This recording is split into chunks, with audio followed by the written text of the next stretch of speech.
Hey guys, our next topic in the NEET series is electrochemical cell and Nernst equation. So electrochemical cell क्या होता है? आपको दिख रहा है यहाँ पे कि electrochemical cell क्या होता है? ये डिवाइस है जिसमें there are two different cells as you can see, right?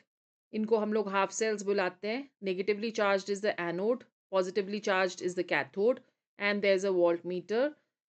There is transfer of electrons which is taking place from the anode to the cathode and the current which is flowing from the cathode to the anode. दोनों को internal circuit जो है वो complete करता है salt bridge as you can see over here. So salt bridge में हम लोग एक electrolyte डालते हैं और इसके जो माउथ है उसको प्लग कर देते हैं with agar agar और jelly so that the electrolyte does not get mixed up, right? Now, यहाँ पे there are two half reactions which are taking place. Oxidation which is happening on the left hand side of the cell, right? And reduction which is happening at the cathode on the right hand side of the cell. So, इधर अगर electrons transfer हो रहे हैं from zinc and zinc is being converted into Zn2 positive, तो इसका मतलब ये हुआ कि जो जिंक है वो धीरे धीरे होने लग जाएगी corrode. So zinc is going to start losing weight और कॉपर जो है वो डिपॉजिट होने लग जाता है on the cathode. Therefore cathode का जो वेट है वो होने लग जाएगा ज्यादा. ठीक है. So if you looking at the electrochemical cell we से that there is a flow of current in the external circuit, right? Zinc is going to lose mass, copper is going to gain mass. Concentration of ZnSO4 जो zinc sulfate solution है उसकी concentration कम होने लग जाएगी, whereas copper sulfate की जो solution है that is going to, concentration of Zn is going to increase whereas concentration of copper sulfate solution that is going to decrease. तो ये जो blue color है वो धीरे धीरे fade होने लग जाता है और जो solutions दोनों compartments में है they are electrically neutral because of the salt bridge which is present over here. ठीक है. Now if you're looking at the complete reaction तो complete reaction हमारी हो जाएगी Zn solid plus Cu2 positive aqueous to give us Cu solid plus Zn2 positive aqueous. ठीक है. So there is an यहाँ पे जो इनडायरेक्ट रिडॉक्स रिएक्शन होगी that is going to produce electrical energy. तो बेसिकली इलेक्ट्रोकेमिकल सेल में chemical energy जो होती है वो कन्वर्ट हो रही है इनटू इलेक्ट्रिकल एनर्जी. ठीक है. ये ऑक्सीडेशन हाफ रिएक्शन हो गई, ये हमारी रिडक्शन हाफ रिएक्शन हो गई. So electrons they are flowing from anode to cathode and the current is flowing from cathode to anode.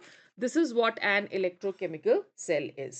Now what is then how do you represent this cell? अगर हम लोग representation करते हैं तो हम लोग इसको रिप्रेजेंट कैसे करेंगे इलेक्ट्रोकेमिकल सेल को? इट इज रिप्रेजेंटेड एज, पहले हम लोग लिखते हैं Zn solid, ZnSO4 aqueous give us copper sulfate. ये जो डबल है this is the salt bridge और फिर उसके बाद कॉपर. ओके.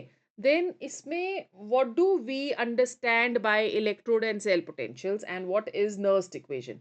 सो अगर हम लोग इलेक्ट्रोड पोटेंशियल करें तो अगर हम किसी भी मेटल को प्लेस करते हैं उसी की सॉल्यूशन में तो मेटल एक्वायर कर सकता है या पॉजिटिव चार्ज या negative charge with respect to the solution. So there's a definite potential difference जो कि develop हो जाएगा, right? So what do we understand by number one, oxidation potential? When we're talking of oxidation potential, तो oxidation potential जो है उसमें जब भी electrode is positively charged, or you can say when the electrode is negatively charged with respect to the solution. So oxidation potential में electrode is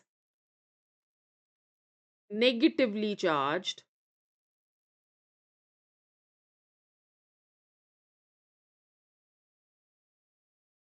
with respect to the solution.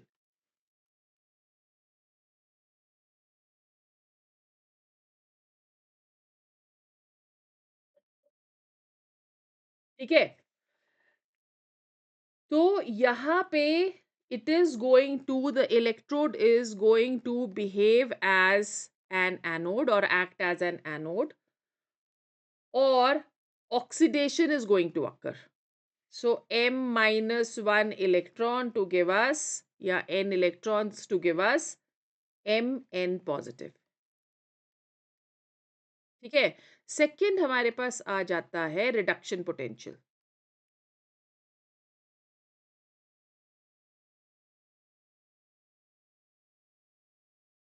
तो reduction potential क्या हो गया? In this case the electrode is positively charged.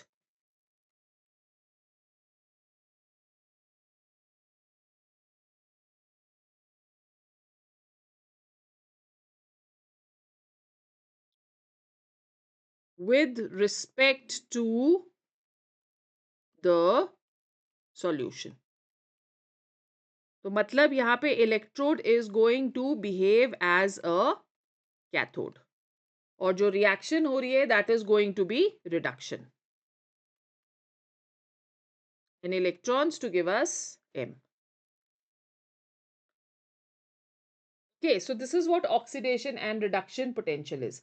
अगर हमको EMF calculate करना है किसी भी एक सेल का, तो हम EMF कैसे कैलकुलेट करते हैं? EMF of a cell that is equal to E anode plus E cathode. So this is how we calculate the EMF of the cell. मतलब oxidation potential of the anode plus reduction potential of the cathode. तो अगर हमें value पता है reference electrode की, तो हम लोग value of the other electron को डिटर्मिन कर सकते हैं. ठीक है, फिर आता है हमारे पास what do we understand by standard electrode potential.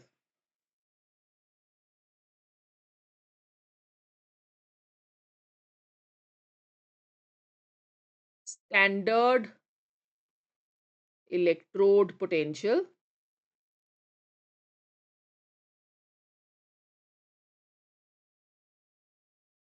Standard electrode potential जो है that is the potential difference जो कि हम डेवलप करते हैं between the two metal electrodes, अगर मोलैरिटी हम सॉल्यूशन की लेते हैं और रखते हैं as 1 molar at room temperature which is 25 degree Celsius.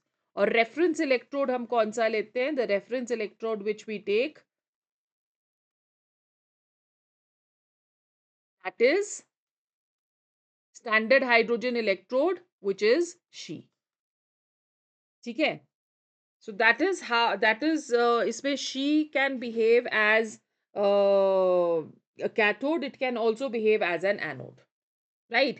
तो अगर वो behave कर रहा है as anode, तो रिएक्शन जो हाफ रिएक्शन होएगी that is H2 to give us 2H positive plus 2 electrons.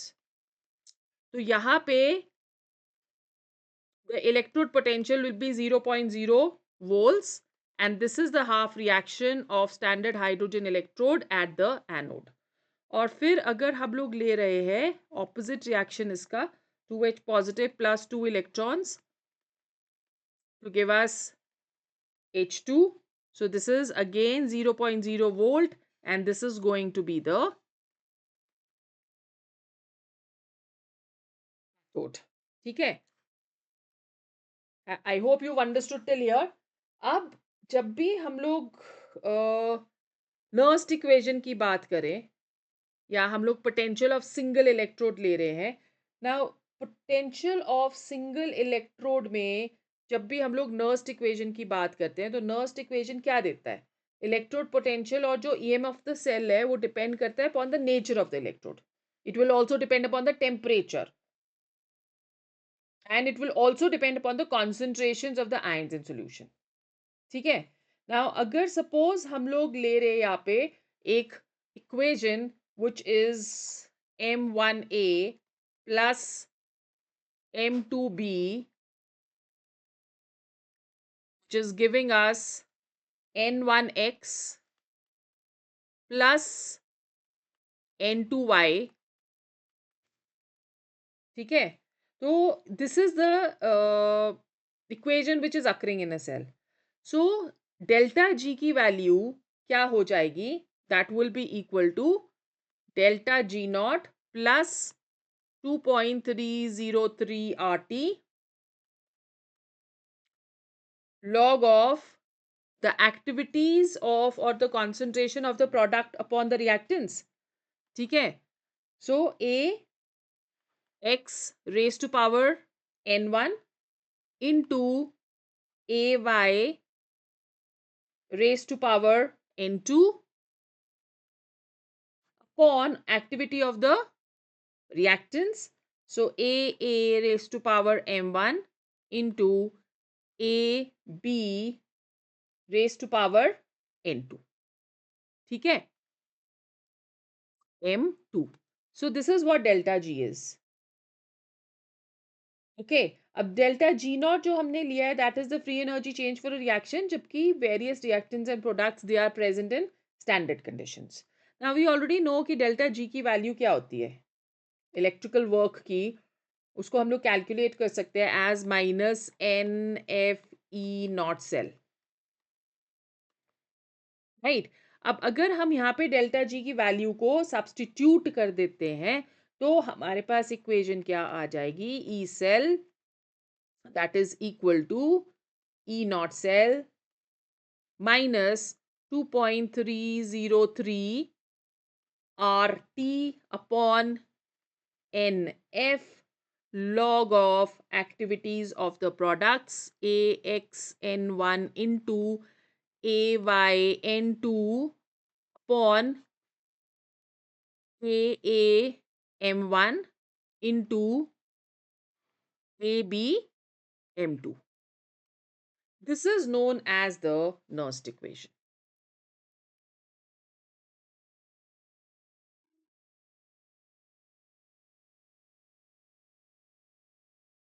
ठीक है, अब अगर हमको लेना है potential of a single electrode, जैसे हमने एनोड का ही पोटेंशियल जो है वो लेना है, तो हम नर्स्ट इक्वेशन को अप्लाई कर सकते हैं.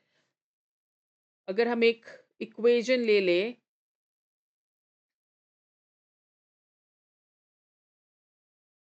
which is m to give us mn positive plus ne, ये हमने इक्वेशन ले लिया.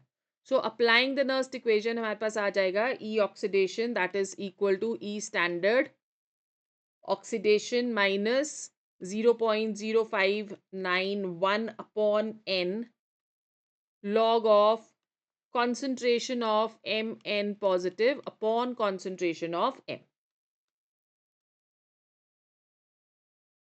ठीक है, अब ये सॉलिड स्टेट में इसकी कॉन्सेंट्रेशन हो जाती है यूनिटी, तो ये इक्वेशन क्या बन जाएगी? ई स्टैंडर्ड ऑक्सीडाइजेशन या oxidation minus 0.0591 upon n log of concentration of Mn positive. Okay, अब ई सेल क्या होता है? E oxidation plus E reduction. तो अगर हमको EMF of the cell calculate करना है तो ईएमएफ ऑफ द सेल आ जाएगा E cell that is equal to E oxidation plus E reduction which is equal to E naught cell minus 0.0591 upon n log of concentration of, अगर हम लोग galvanic cell ले रहे हैं, Zn2 positive upon concentration of Cu2 positive. ठीक है, सो इसके लिए हमने ऑलरेडी वो वाली इक्वेशन ली है जो हमने फर्स्ट स्लाइड में ली थी. Zn plus copper sulphate to give us Zn2 positive plus copper. So this is solid and this is solid. ठीक है, so this is what the Nernst equation is. I hope you have understood. अगर हम लोग electrode concentration sales ले रहे हैं, तो electrode concentration sales में पोटेंशियल डिफरेंस जो है वो डेवलप होता है दो इलेक्ट्रोड्स के बीच में एट डिफरेंट कॉन्सेंट्रेशंस। ठीक है, पर सोल्यूशन जिसमें हम डिप कर रहे हैं वो सेम है। जैसे फॉर एग्जांपल, आपने दो हाइड्रोजन के इलेक्ट्रोड्स ले लिया at different gas pressure in the same solution of hydrogen ions. Okay, so for such electrode concentration cells के लिए ई सेल की जो वैल्यू होगी that can be calculated as 0.0591 upon 2 log of P1 upon P2. Okay, so that is P1 and P2, they are the pressures of hydrogen in solutions. Okay, and also remember that P1 is going to be greater than P2. अगर हम electrolyte concentration sales ले रहे हैं, इन cells में electrodes तो identical होते हैं but they are immersed in solutions of same electrolyte of different concentrations. ठीक है, तो अगर एक की कॉन्सेंट्रेशन C1 है और दूसरे की कॉन्सेंट्रेशन C2 है एंड वी से that C2 that is greater than C1, right? So for such cells the value of E cell that will become equal to 0.0591 upon n log of concentration C2 upon C1. So C2 is going to represent the right hand side of the cell or C1 is going to be the right hand side of the cell. Okay, and this is again the temperature which is maintained is at 25 degree centigrade. So ये हमारा electrochemical cell और Nernst equation हो गया। Next topic जो हमारा आने वाला है that is the electrochemical series, so just stay tuned.